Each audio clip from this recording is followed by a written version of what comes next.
WonderFamily Ministries. Most people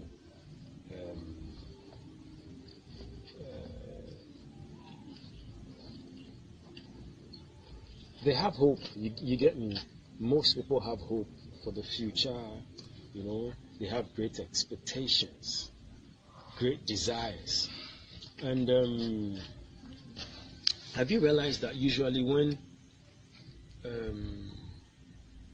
people hope for something, they think of how to get it done, or they think of where to get money. You get me?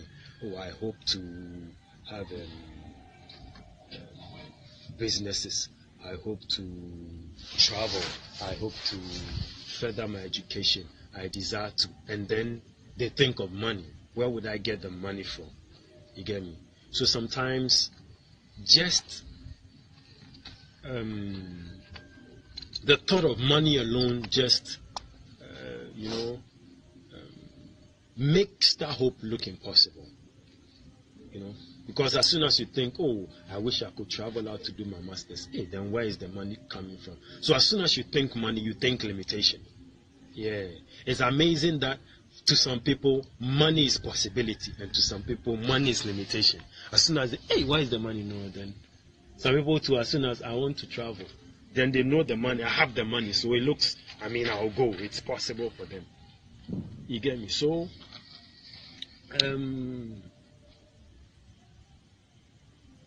we all have hopes and desires, and as I said, most of us are thinking, money, where will I get the money to bring this hope into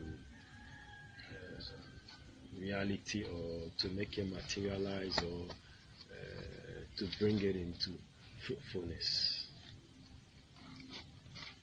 I always tell you, it's not money you need.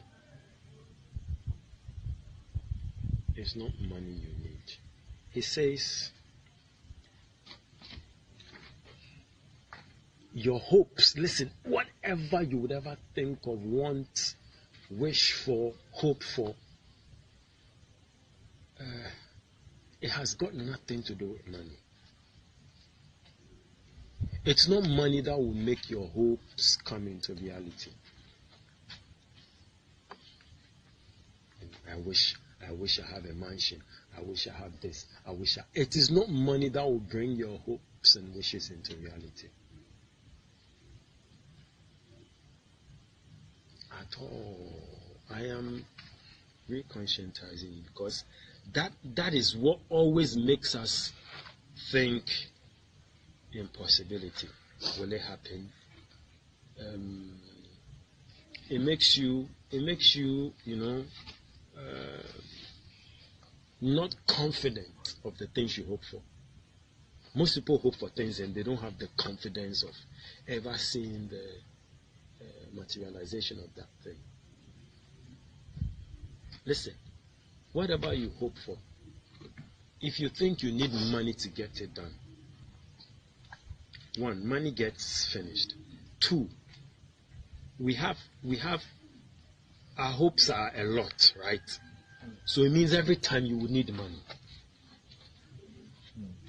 Yeah, it means every time you will need money, because right now you are hoping for something. If even it gets done, it's not the end. It's not the conclusion of everything. There's something else you would hope for. Even the things we hope for, we always want to. As soon as we even get them done, we hope for something bigger than that thing. You get me? You hope. As a ministry, maybe we hope we have 1,000-seater auditorium. After some time, when we get 1,000, we now we wish for 5,000. After 5,000, so even if your hopes are accomplished, there is you would always be hoping for more. You know, and it means you would always need money. And money gets finished. If we need $22 million for a 5,000-seater, if we have the 2 million and we use it for the 5,000-seater, it will get finished. It It means when we are hoping for 10,000 seater, we'll be thinking money again. You see, it's not money you need to bring your desires into reality. He says, listen, he says, faith is the substance of the things you hope for. He didn't say money. He says faith, the substance there means the reality, the materialization, the manifesting of that thing you are hoping for. Its reality is what? Faith. Or for the thing you are hoping for to be a reality, it is not money. It is faith. If you catch this thing, it is not money. So if you think, let's say, let me use ministry. As a ministry, as we are thinking of an auditorium, let's say 100,000 seater, the first thing that will come is, where do we get money from? No, money is not the substance of what you hope for. Faith is the substance. It is not money. It is faith. It is faith. For anything you ever hope for to be real, it is not money. It says substance means matter. You get me? Matter. You know what matter is? Matter. Everything physical is made up of matter. So for your hope to become matter, it is faith. Oh dear. Because what you hope for is not in the realm. Anytime you are hoping for something, it's not physical yet. If even it's physical somewhere, it is not physical to you yet. You haven't yet, acquired it personally. So for that hope to become matter, matter, physical, real, relatable to you, it is not money. You are hoping to get real estates all across the world. It's not money you need. For the real estates in your imagination to become matter, it is faith. Do you get what I'm saying? Yeah. It's not money, but you just brood over what I'm telling you. Anytime we think of something, no, I want a new phone, or you're thinking money. Hey, where do I get the money? Now I'm bringing it to a level you can relate to. Because most of you, the things I'm saying, you see, everybody has something that when you say they can personally relate to. Yeah, I think phone. I have to get a new money. Where I go get the money? Where I go get the money? You know.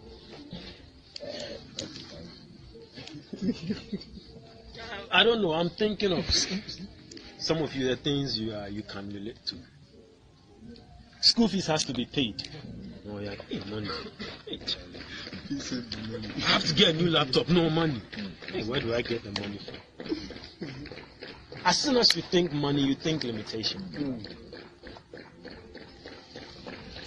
As soon as you think money, you think limitation. It doesn't even allow your faith to be effective. Because as soon as you think money, you disconnect from faith. As soon as you think money, you disconnect. It's like you can't faith moves out of the picture when you think money. Because faith has got to do with the impossible, and you are thinking of you are thinking of money. So as soon as you think money, you are. When I say faith has got to do with the impossible, I'm not talking about not being able to do something. I'm talking about things that look impossible being possible with faith. You get me? But as soon as you think money, you are thinking limitation. And faith is limitlessness. So as soon as you think money, you are thinking limitation. And as soon as you think limitation, then you push faith out of the picture. So now you can't even believe for manifestations and possibilities.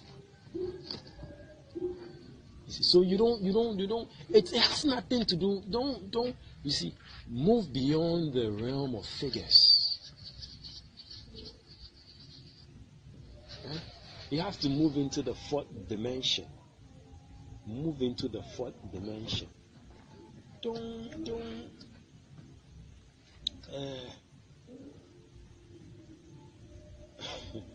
And the fourth dimension is always the realm of possibility. It's always the realm when now the impossible looks so possible to you. The fourth dimension is the dimension outside the senses. When Nebuchadnezzar took Shadrach, Meshach, and Abednego,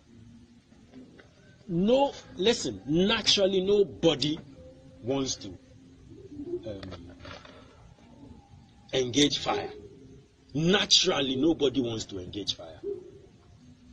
True or false? Naturally nobody wants to. You won't see fire and put your hand in. You know it will burn. You use fire and all that. But to personally relate with fire, you don't. Nobody. And these were men that the fire, listen, the man did not have to heat the fire 7 times. Any fire in it, as fire, it will burn, it will consume. True or false? So he didn't. It should tell you how cruel his mentality was. The fire on its own in the furnace was enough to kill the guys, but he decided to heat it 7 times more. He didn't have to get the job done. It should tell you how twisted his mentality was. And he took this guy. I told you nobody wants to go into fire. He took these guys and then he made them push them into the fire.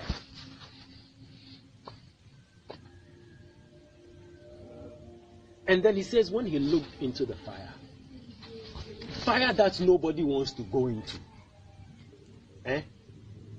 that if you have to go into fire, you have to be forced into it. Fire nobody wants to go into. When he looked into the fire, he saw a fourth man who nobody led into the fire. He himself appeared in the fire.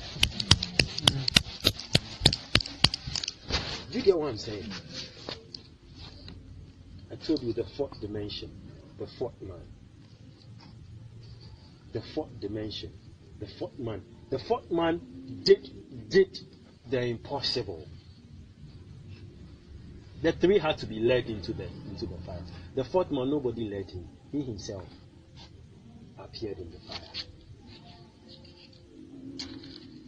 And that fourth man was obviously the pre-incarnate Jesus. So the fourth dimension, it has to do with the impossible, things that the senses would not and cannot relate to. He says when he looked, he saw the fourth man in the fire. Nobody led him there. It had been heated 7 times. Yet, that was where nobody wanted to show up. Where nobody wanted to be. That was where the fourth man showed up. And the fourth dimension is the realm of faith. And I said, he says, faith is the substance. Faith is the reality. Faith is the matter of what you hope for. It is not money. It is not money. So when you begin to function from the realm of faith, it will draw in everything needed. Because faith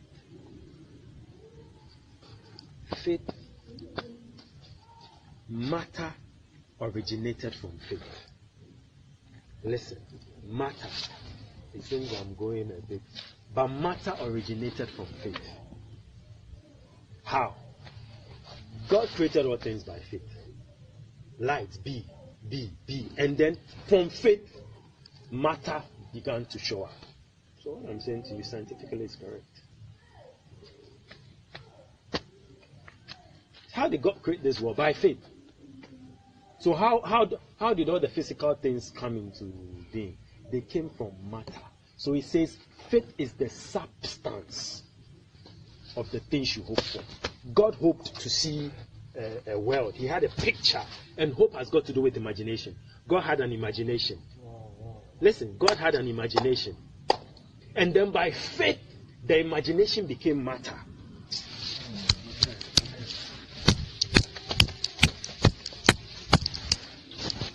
If anybody would have been limited, it should have been God.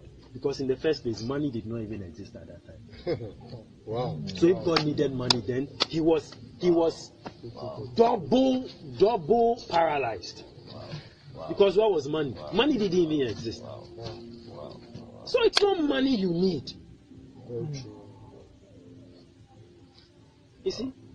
So faith made matter manifest. Money is matter. And I say faith will draw all the substance to you. So faith will draw the money to you, it will draw the people to you. It would how it will happen, that is what you call the fourth dimension. So matter originated from faith. And money is made from matter. Wow.